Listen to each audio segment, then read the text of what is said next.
up guys, welcome back to another video. In this video I'll be retelling the story of my first white ulua.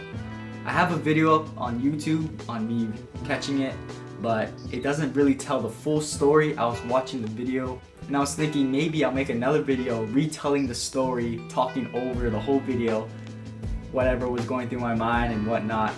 So yeah, if you guys enjoy this type of content, make sure to leave a like, subscribe to the channel if you haven't already. Let's get right into it. So we start the story off in the summer. I'm going on a Boy Scout summer camp for 1 week at a beach house. And I was like, I might as well bring my fishing poles, right? So I do, I pack a few fishing poles. I think I had a 12 foot and a 9 foot, and that was it. And I brought a bunch of refrigerated dead owama. My main goal was just to go light action, and you know, last time I caught a few little papios here and there, and I was just planning on doing the same thing.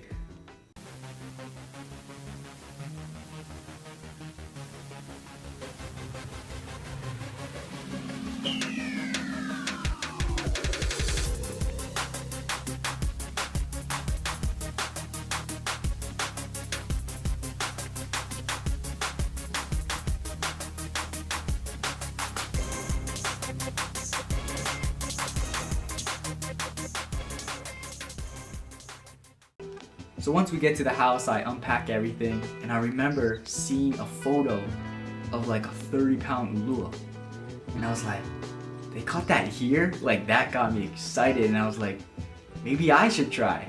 You know, this was a long time ago. Like, I was used to just using light tackle, spinners, and you know, going for little papios and whatnot. So doing this was a big, like, I might as well try. Alright, I'm at the beach house. Let's tighten some rigs, bro. 40-pound pass. If you catch a taco, I'm dunking a few legs out at night. We'll see, dude. That I only caught 2 owama, so I only have 2 lap owama in the bucket for bait. I might use it tomorrow morning. I don't know. But at this camp, I can catch more. I brought 1-pound tests and little hooks, size 20 hooks, so that should be good. So I don't recall like what happened the first 5 days or whatever. All I know is the story, the main story begins the last 3 days of the trip. So here's what I did. On the third to the last day of the trip, I got my $20 12-foot beef stick pole. Like, this pole is lucky. Like, I've caught so much fish on this pole. Like, it was one of my first poles, and I caught my like first 3 uluas on it. It only had like 20-pound tests, but I just decided to swim the line out. I had 2 hooks, and I don't even remember what I put. I think it was some sort of fish, but I did that. And that night, I had a ripper. I had an absolute ripper. And as you can see in this footage right now, I'm so dumb. I just ran out there. I had no light. I didn't even have tobbies. I was walking on the rocks with no tobbies, and this thing was just like taking off. It could have been a ulua, but it could have been a shark. I don't know what it was. Now that I think about it, I think it might have been a shark. It was kind of swimming slow and steady, but I don't know.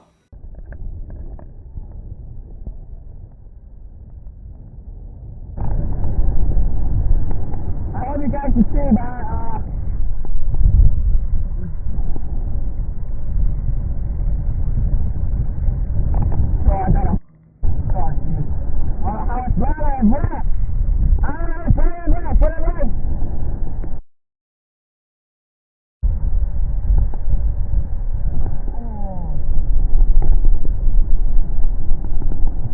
That night, I called my dad and told him about the huge strike that I had. He actually bought me a Nitro conventional pole with a C-line 50 that had 40-pound tests in it. And he was like, if you want to catch ulua or have a better chance, you need this pole. Like, it's hard with a spinner, you know, 20-pound test. Like, so what happened was the next day, my mom actually was scheduled to come to the Boy Scout camp. My dad gathered all the necessities I needed. He brought line, he brought hooks, he brought the pole, the reel, and he even, I remember this, he brought me a bucket full of live owama. And my mom drove it in her car to me. Like, what's left of my 40-pound test. Got around 3 feet. Oh shit. Nothing fancy, just strong clinch knot right there. 25-pound test. This comes off, we're screwed. It's all destroyed. The whole line is gonna come back to shore. 3-way swivel, 40-pound leader right here. Hook for the kupipi. Then I got 50-pound right here. Pretty long, around 2 feet. To our second 3-way swivel right here. Then I got a nice another hook, 40-pound test too. And then I got 25-pound test, pretty long. And I got the 6-ounce wire lead. So that night I did the same thing. This was the second to the last night. And the funny thing is I'm taking all this video of like my rig and everything, and I noticed I'm using 50-pound test. You know, like back then I thought that was like heavy line. Like I thought like that was the deal.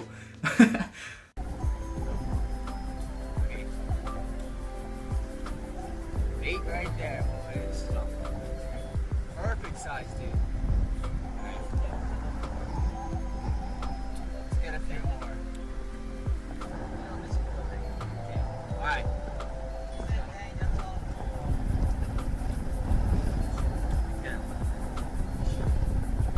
Wait, what? Oh, got him, bro.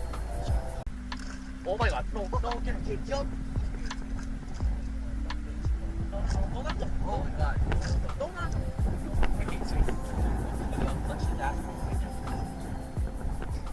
Me and my Boy Scout troop friends, we'd go fool around on our free time and catch kupipi or go torching. So we had like buckets full of like live fish, you know what I mean? Like it was just, you know, a torching activity. So I just got the biggest kupipi we had and I hooked it through the back. Alright, so it's the kupipi we caught.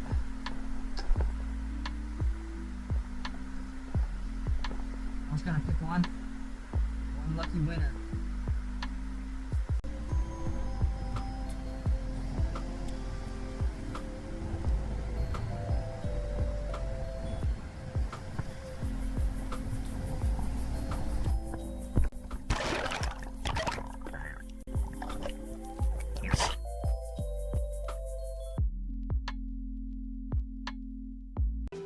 If you look at the original video, I'm actually swimming the line out in the day, but this footage was actually after I caught the Ulua and I decided to do the same thing in the daytime. And also I didn't have any footage of me doing it, so I was like, oh, I'll just film it in the daytime. So how the story actually went was it was like 6:37, I don't know, somewhere around there.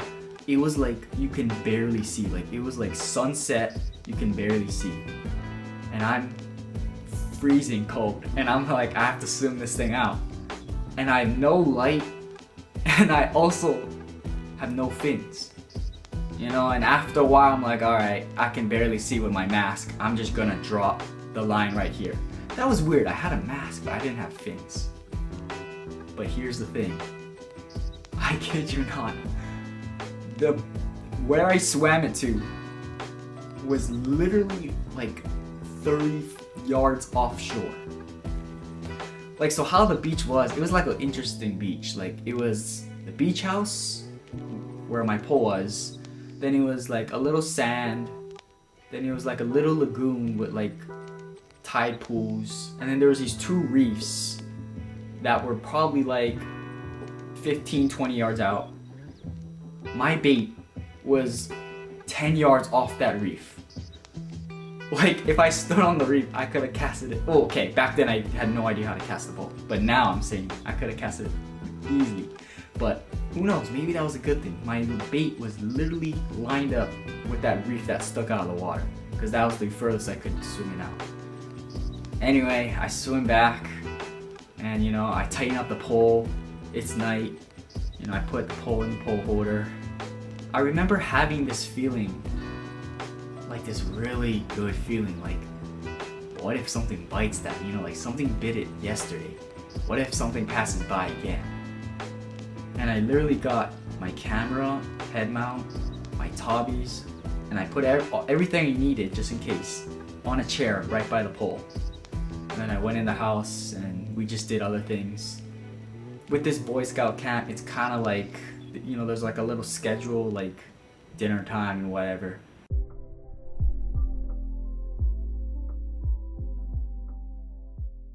I can like still clearly visualize it. 9 o'clock is when the meeting ended. Maybe we went over a little, I don't remember. All I remember was our instructor said, all right, we're done. We'll continue tomorrow. 5 seconds later, I hear the pole outside. The bell is just ringing and the line is just, the ratchet is going off. And it alerts the whole house, the whole beach house, and everyone just runs outside. And I'm running, I put my toggles on, I put my camera on. Of course, I forget a light, and I just start cranking this thing. Oh my god, it's so heavy. It's not a turtle.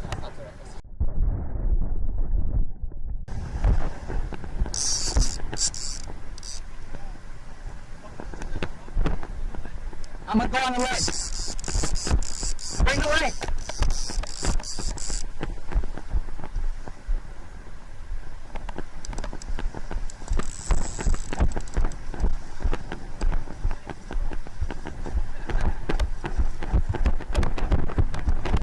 This was one of the first times I've ever used a conventional pole, and this was the first time reeling in a fish on a conventional pole.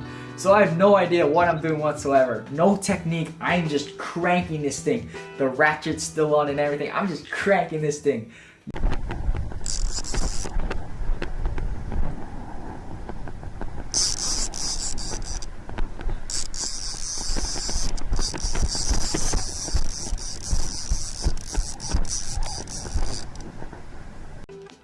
So me and my other two friends, Corey and Race, walk up to the reef and start battling this thing. My friend Corey has the light, the flashlight, and then my friend Race is just supporting me, and I'm just reeling this thing. I'm like, oh man, I don't know, is this a shark? Like, I don't know what it is. Better not be a shark! Not better not be. But I definitely could tell the difference between fighting a fish on a 12-foot spinner and a 13-foot conventional.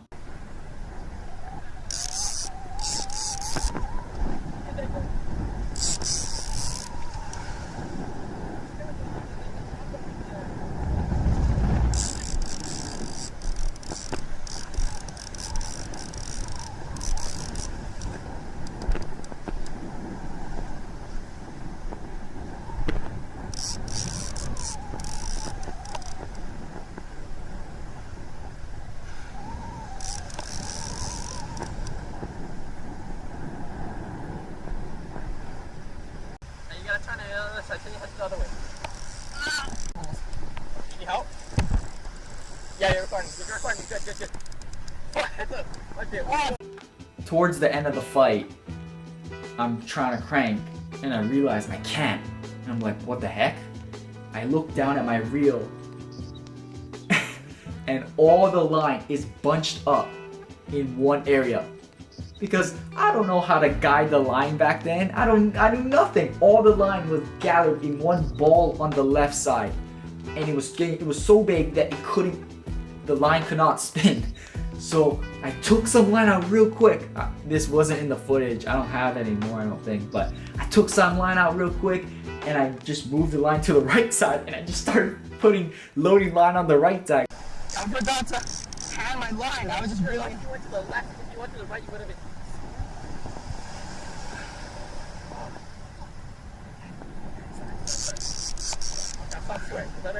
No, go. Yeah. Let's shine the light. Thanks, Reese. Thanks. Shine the light. Yeah. I got it. It's coming in. Alright, you caught him, man. You got him.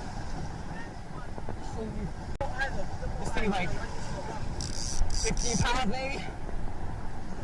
No, I'm good. Going that way, dude. You gotta go that way.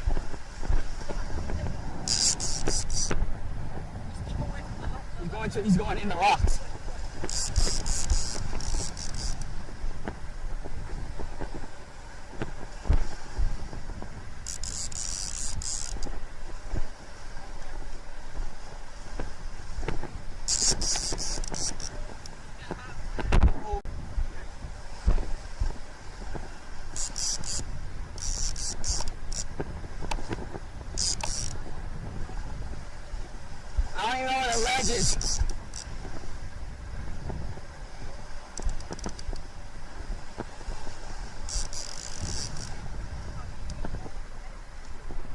I can see.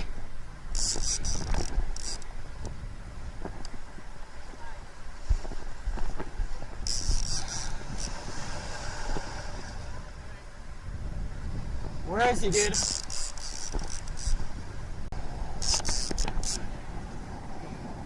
Come on, boy! Got him, man.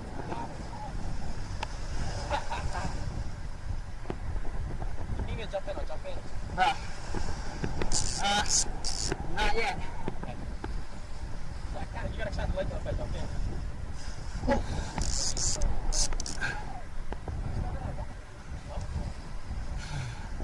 Oh, don't come off. You ran hard at the start. I remember the exact moment that I found out it was a ulua. My friend Race was a little in front of me and the fish was on the left, swimming right. And I was like, what is it, Race? What is it? Is it a shark or is it ulua? And my friend Corey's with the light behind us and it was just like a Duracell light. Like it wasn't, we didn't have headlights, we didn't bring headlights. So we're out there on the reef, the waves are hitting us, you know, all the Boy Scouts and the parents were on the shore watching us. And I see the chrome with the wave, I see the chrome and I'm just like, oh my god, it's a ulua. Come on, kid. Oh, it's a ulua! Oh, God. I'm tired, bro. I can't. I'm going for it on, bro. I can't let go on.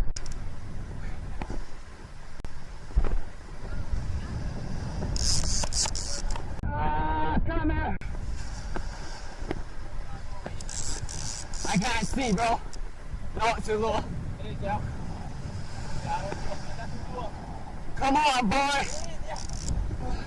It comes in close, the wave pushes it a little, and he tries to grab it by the tail, and it slips away. The ulua is still a little too powerful. It slips away, and it spikes him a little bit. He's like, ah! Grab him by the tail. Got him! And that moment, I thought I lost the ulua. Since the wave pushed it in, and I couldn't gain line fast enough because I wasn't coordinated in using a conventional, there was so much slack. I didn't feel a fish anymore. I was like, oh no, you know, like shoot, that was our chance. But then I felt it again. I was like, oh my god, we still have it. I was like, this is it.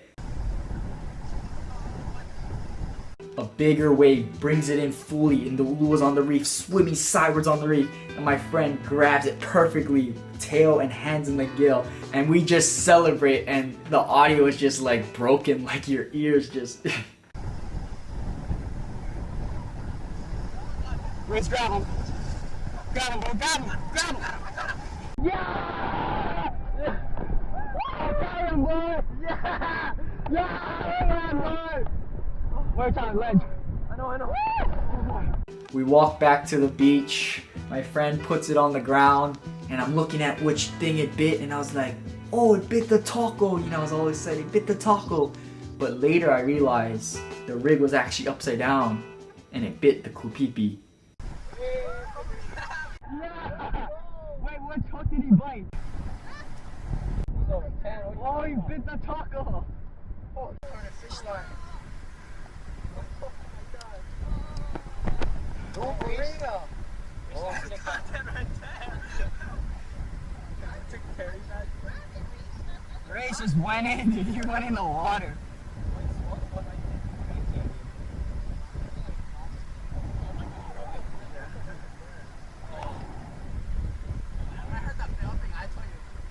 I didn't even think, dude. Like, wind.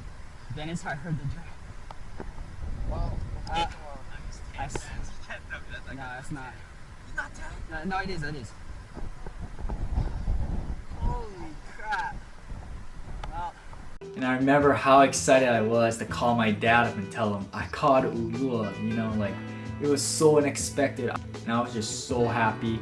That night I remember we ate ice cream and like, since we're Boy Scouts, we all started sharpening knives for the next morning to fillet and cut up the ulua. So unfortunately I didn't get to weigh the ulua because there was no scale at the beach house, but I did measure it with the iPhone measuring app. I don't know how accurate that is, but I would say the ulua was around 20.